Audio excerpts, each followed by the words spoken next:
In today's video, I'm going to teach you how to export Google Photos to OneDrive. We'll do this using the OneDrive website and its built-in import tool, so there's no extra software required.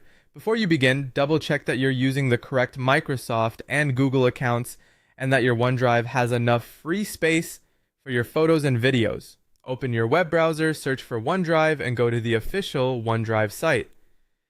Sign in with your Microsoft account. Once you're on the OneDrive homepage, look to the top right corner and click the Settings gear icon. From the panel that appears, select Settings to open the full settings page.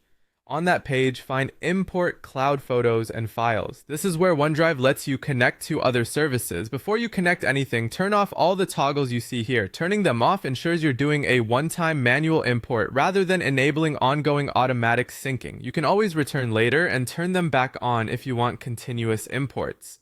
Next, choose the option to import from Google Photos. Click Import Photos to start, then select Continue when prompted. You'll be redirected to sign in to your Google Photos account. If you're already signed in, you may just need to confirm. If two-step verification appears, complete it to proceed securely. When you're asked to select the third-party service, choose OneDrive. Click Continue to move forward. You may be asked to sign in again to confirm which Microsoft account will receive your photos. Use the same OneDrive account you opened earlier.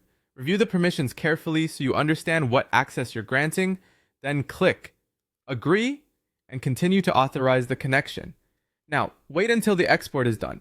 The time required depends on the size of your Google Photos library and your internet speed. For best results, keep the browser tab open and avoid letting your device go to sleep during the transfer. Large libraries can take a while, and you might see progress updates as batches complete. When the import finishes, your photos and videos will appear in OneDrive, typically in the Photos area, or an automatically created folder structure organized by date. If you don't see everything immediately, give it a bit more time for processing, especially with big collections or many videos. And that's the process. You've successfully moved your Google Photos into OneDrive, where you can organize, share, and back them up alongside your other files. Thanks for watching, and feel free to replay any part if you want to follow along step by step.